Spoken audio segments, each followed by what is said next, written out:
함께 신앙 고백 하시겠습니다. 나는 전능하신 아버지 하나님 천지의 창조주를 믿습니다. 나는 그의 유일하신 아들 우리 주 예수 그리스도를 믿습니다.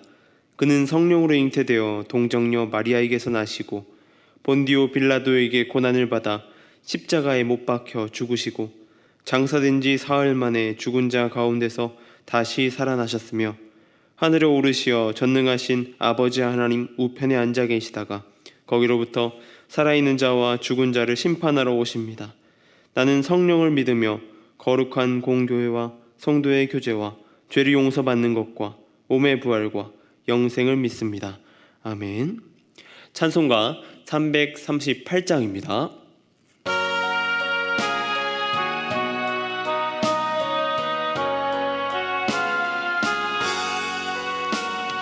내 주를 가까이 하게 함은 십자가 짐 같은 고생이나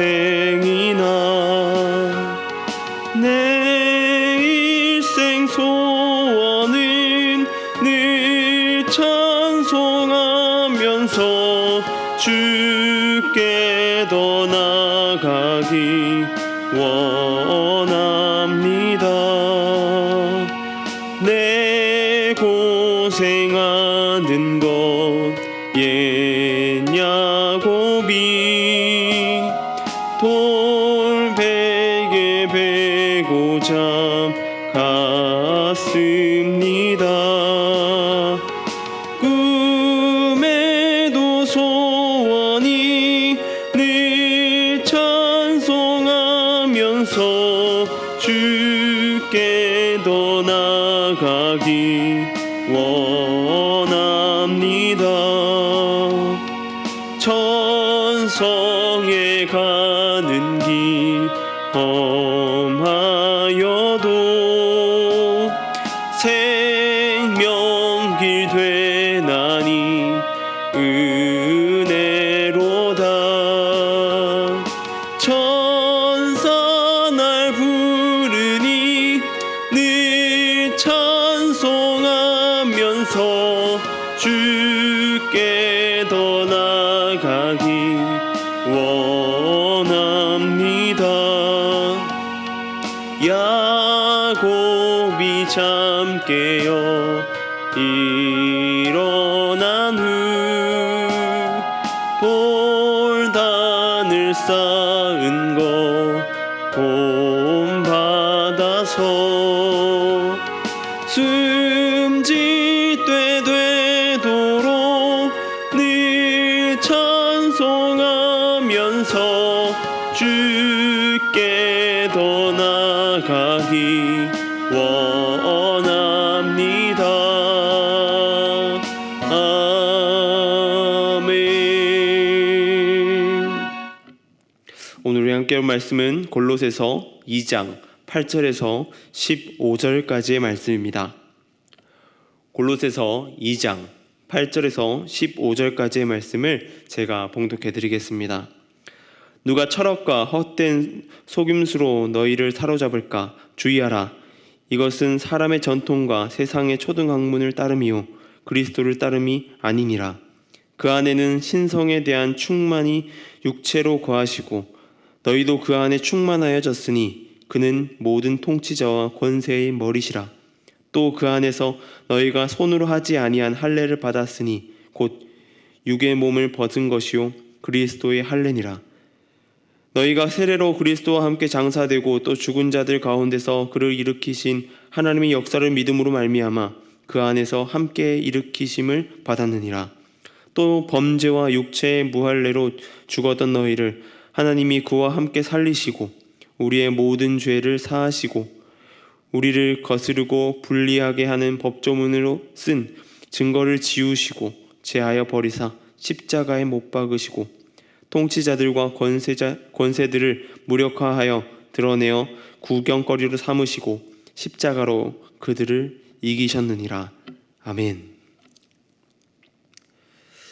코로나19가 지구에 퍼지기 시작한 지도 원 2년이 되어 갑니다. 처음에 발병하였을 때 생각해보면 이렇게 오랜 시간 퍼지겠나, 이렇게 오랜 시간 동안 갈지 몰랐고, 또한 전염력이 이렇게 강할지도 몰랐습니다. 마스크와 소독하는 것으로 코로나를 막아보려고 하였지만 쉬운 일이 아니었습니다. 처음에는 감염자가 100명만 넘으면 나라가 발칵 뒤집혔습니다. 그러나 시간이 지나면서 1000명을 넘어서고 지금은 2000명, 3000명을 바라보게 될 때도 있습니다. 코로나를 이겨내기 위하여 앞에서 이야기한 것처럼 마스크를 쓰고 방역도 하고 거리 두기도 하고, 하지만 정말로 이들보다 중요한 것이 있다면 바로 치료제가 나와서 내 몸 안에서 이 질병과 싸워 이겨내게 하는 것, 그게 원초적인 해결법이라고 하는 것입니다. 교회에도 코로나19와 같은 그리스도인을 위협하는 것들이 많이 있습니다. 여러 존재들이 있을 수 있지만 우리가 많이 이야기하는 것은 이단에 대한 이야기입니다. 2008년도에 대학을 입학하면서 대전으로 오게 되었습니다. 대전으로 오면서 교회에서 같이 축구도 하고 많이 존경했던, 그리고 많이 따랐던 형과의 교제를 하게 되었습니다. 연락을 주고받았죠. 대전으로 학교를 간 선배와 함께 하는 것이었기 때문에 많은 도움을 받을 수 있겠다 생각이 들기도 하였고, 여러 가지 이야기도 듣게 되었습니다. 같이 축구도 하고 그리고 밥도 먹으면서 이야기도 많이 주고받았습니다. 그렇게 대전에서 공부하니 친하게 지내고 연락도 자주 하자라는 이야기를 한 것입니다. 반가웠습니다. 그런데 얼마 후 교회에서 걸려온 전화는 저를 충격에 빠지게 만들었습니다. 그 선배가 이단에 속해 있었다라고 하는 것입니다. 저에게 접근한 것도 포교를 위한, 그리고 그러한 것들을 위한 것이라는 이야기도 있었습니다. 이렇듯 우리 주변에 어떻게 알 수 없는 무언가, 다양한 방법으로 다양한 사람들로 우리를 무너뜨릴 수 있는 것들이 있습니다. 그것이 바로 이단들입니다. 오늘 우리가 보는 골로새서는 골로새 교회를 향한 편지입니다.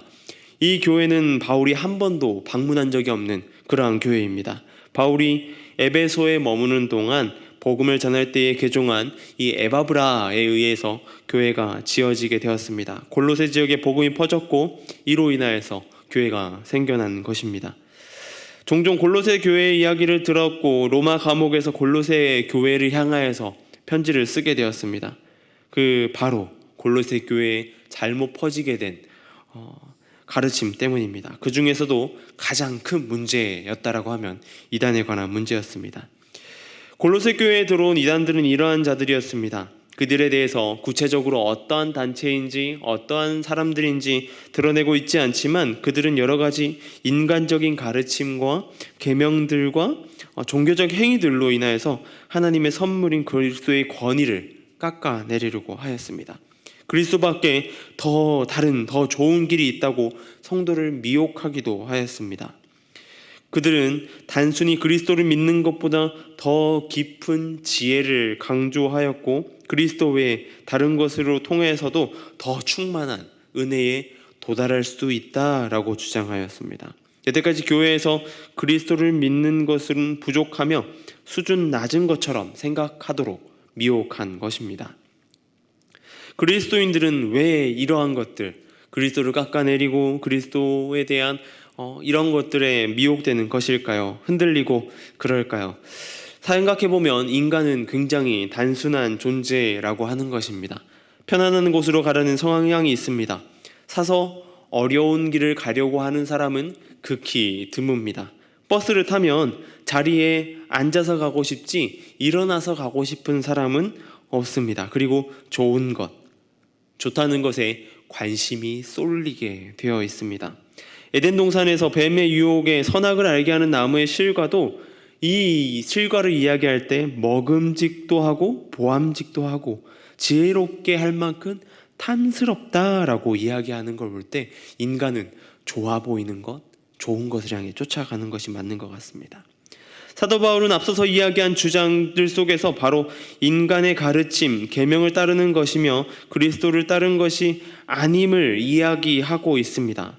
골로새 교회 교인들을 향하여 이러한 유혹에 미혹되지 말고 만물보다 먼저 나시고 교회의 머리가 되시는 그 안에서 모든 충만히 하시는 예수 그리스도를 붙들어라 라고 이야기합니다.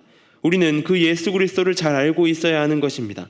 알맹이가 채워져 있어야 한다는 것이죠. 우리는 경계해야 됩니다. 우리의 신앙을 방해하고 무너뜨리려고 하는 존재들을 말입니다. 그것은 세상이 말하는 지혜일 수도 있고 우리가 잘못 세워온 교회의 전통일 수도 있습니다. 전통적인 신앙을 배척하고 무언가 성경 이외의 새로운 것, 그리스도 밖에의 더 좋은 것을 쫓는 것일 수 있다라고 하는 것이죠. 그런 사람들이 많이 있습니다. 이것은 굉장히 위험하고 잘못된 것입니다. 시대가 변하고 종말이 끝에 다가올수록 많은 유혹이 다가올 수 있습니다. 세상 속에 다양한 진리들이 있고 그 진리들 안에 우리는 살아가게 됩니다. 하지만 우리는 우리의 머리가 되시는 예수 그리스도를 붙들어야 할 것입니다. 그리고 그 안에 거해야 하는 것입니다. 우리의 삶의 기준이 다른 어떤 것에 맞춰지는 것이 아니라 우리가 생각하고 세상에 말하는 표준에 맞춰지는 것이 아니라 하나님의 말씀에 두어야 합니다. 우리의 삶이 그러한 삶 되기를 소망합니다. 하나님의 말씀으로 내 삶을 세워가시길 바랍니다. 그렇게 말씀에 깊이 뿌리 내린다면 세상의 어떤 철학, 헛된 속임수에 흔들리지 않을 것입니다. 뿌리가 깊으면 깊을수록 말입니다. 말씀으로 뿌리 내려 흔들리지 않는 저와 여러분 되길 소망합니다. 그 믿음 가운데 오늘 하루 삶도 나아가는 우리 모두 되길 소망합니다. 기도하겠습니다. 하나님 감사합니다. 오늘은 골로새 교회 이야기들 속에서 주님 생각해 봅니다. 이 교회 가운데 있는 많은 문제들 가운데 특별히 이단에 관한 문제들을 살펴봅니다. 그 일들 가운데에 많은 유혹, 세상 헛된 지식들 이러한 것들이 있다라고 말하는 바울의 이야기들을 보면서 주님 우리는 어떻게 살고 있는지 점검하게 하여 주시옵소서. 세상의 것들로 우리의 신앙생활을 좀 더 편한 쪽으로 끌고 가려고 하진 않는지 살피게 하여 주시옵소서. 우리의 모습 가운데에 하나님의 말씀을 품어 나아가게 하여 주시고 말씀 가운데 뿌리 내려 말씀으로 인하여서 세상 모든 것을 이겨나가는 세상 어떤 것에도 어떤 풍파에도 흔들리지 않는 그러한 믿음으로 세워지게 하여 주시옵소서. 주님 미얀마 땅을 위해 기도합니다. 그 땅 가운데에 주님 살펴주시고 그 땅 가운데 어둠의 권세를 물리쳐 주시고 그 땅 가운데 많은 문제들 가운데 피 흘리고 눈물 흘리고 고통 가운데 있는 이들이 있습니다. 그들의 고통을 아시는 주님 그 땅 가운데 하루빨리 평화가 오게 하여 주시고 그 땅 가운데 간섭하여 주시고 주님 긍휼히 여겨 주시옵소서. 그곳 가운데 선교 사역을 힘쓰고 있는 선교사님들의 안전과 건강을 지켜주시고 주님 그 일들 가운데 부족함 없도록 채워주시고 붙들어 주시옵소서. 주님 나아가는 발걸음 가운데 함께하여 주시옵소서. 주님 수험생들을 위해 기도합니다. 시험이 얼마 남지 않았습니다. 주님 그 시험 가운데에 담대함으로 나아가게 하여 주시고 모든 것들을 주님께 맡기며 나아가며 주님 안에서 최선의 것으로 나아갈 수 있도록 주님 붙들어 주시고 인도하여 주시옵소서. 하는 과정과 그 결과 앞으로의 삶 모든 것이 하나님께 있음을 고백하는 인생 되게 해주시고 그 가운데 일하시는 하나님의 놀라우신 은혜를 경험할 수 있도록 주님 붙들어 주시옵소서. 함께하여 주시고 인도하여 주시옵소서. 오늘 하루 삶 가운데도 붙들어 주실 주님을 기대하며 나아갑니다. 세상의 많은 풍파 가운데 흔들리지 않는 믿음 허락하여 주시고 그 가운데 한 걸음 한 걸음 뚜벅뚜벅 나아가는 우리 모두 될 수 있도록 함께하여 주시옵소서. 감사합니다. 이 모든 것 우리 주 예수님의 이름으로 기도드립니다. 아멘.